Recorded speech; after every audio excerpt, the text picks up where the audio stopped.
madaxweynaha jamhuuriyadda federaalka Soomaaliya Professor Xasan Sheekh Maxamuud iyo wafdi ballaaran oo horkacayo ayaa maanta waxay ka soo degeen digida dayuuradaha ee Ugaas Khalifa ee magaalada Beledweyne ee xarunta gobolka Hiiraan. madaxweynaha jamhuuriyadda Soomaaliya Professor Xasan Sheekh Maxamuud ayaa waxa uu salaan sharaf garoonka diyaaradaha kaga qaatay ciidanka jamhuuriyadda Djibouti oo ka mid ah ciidamada nabad ilaalinta midowga Afrika ee AMISOM ee ku sugan gudaha gobolka Hiiraan.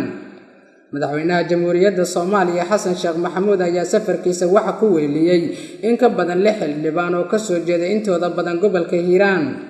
madaxweynaha ayaa markii uu ka soo degay garoonka diyaaradaha waxa loo soo galbiyay xarunta jaamacadda Hiiraan University oo ah halka xarun ay ku leeyihiin ciidanka militariga dawladda Itoobiya iyo waliba kuwa nabad ilaalinta midowga Afrika ee AMISOM gaar ahaan kuwa ka socda dawladda Djibouti.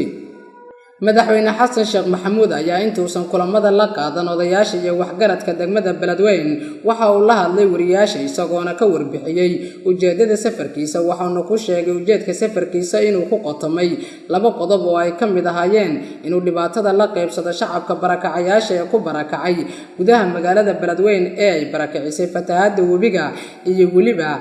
inuu ogaado fikirka ku aadan dadka reer Hiiraan ra'iisul wasaaraha cusub ee Soomaaliya ee dhawaan la filayo inuu soo magacaabo. aan isu nimaado oo aan meesha soo gaarnay ahayd laakiin duruufaha gaarka ah oo dhibaatadii maxaan ku raadayay Beledweyne ka dhacday ay ka mid tahay oo garoonkii oo soo degidiisii ay xoogaa dib badnaatay ay ka mid tahay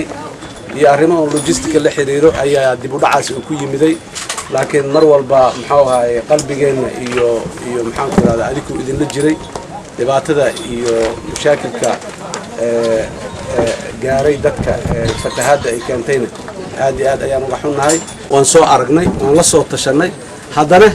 meeshii duruufuhu iyo waqtiga uu noo saamaxayay inaan haddana intaan tagno aan la tashanno oo aan dhahno waa maxay nooca prime minister aad rabtaan maxaad ka rabtaan prime minister inuu sameeyo maxaad ka rabtaan prime minister inaanu sameyn maxaad ka rabtaan prime minister inuu hakiyo inuu hor istaago oo xuliyo oo ama baabi'iyo ama bedelo oo dhib ah oo jira ama soo socon kara. saddexdaas su'aalood ayaan qabnaa waan hoos baan soo warsan doonaa haddii aan la yiraahdo si aan u helno prime minister aan isla ogolnahay inta aan rabno haddaanu wada lahayn xataa inta badan leh.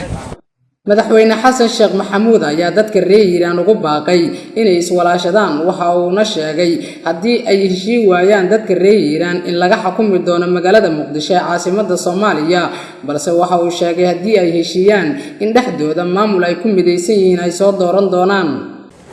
waa imiday waa ku noolaaday waxaan u imiday cilmi baaris aan u imiday inaan baaro dadka ku nool iyo sida ay kala yihiin iyo waxa ka dhaxeeya marka waxa ka dhaxeeyo dhan reer Beledweyne waa garanaya inaan hadda tiriyo oo magacaabo oo reer hebel saasay kala yihiin reer hebelna maalin hebel waxa dhax maray meeshaasayna kala joogaan inaan dhaho macno badan ma sameynayso. laakiin dadka reer Beledweyne laba u fura maamulkaas noocaas ah oo ayagu ay leeyihiin inay yeeshaan iyo inay yeelan waayaan oo la yiraahdo Beledweyne waa union territory dawladda dhaxal looga taliyaa caasimaddeena gobolka Hiiraan meel kale tuulo halkaas dawladda inta 4 xafiis ka dhisto inay tiraa meeshaas wixii reer Beledweyne reer Hiiraan oo fiican meeshaas sultaan caasimada ka dhigtaan Beledweyne dadka hadda ganaado ha noolaadaan iskoolaadkooda waxooda waa leeyihiin laakiin xukunka ayaga ma laha xamara iskale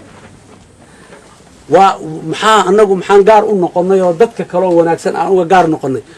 waa ku heshiin weyseen waa isjeclaan weyseen waa isqadar weyseen markaasna maxaa lagu sifoobayaa mahmaadii ahayd qoonkii isquursada qoon kale oo qoryaha u guraa.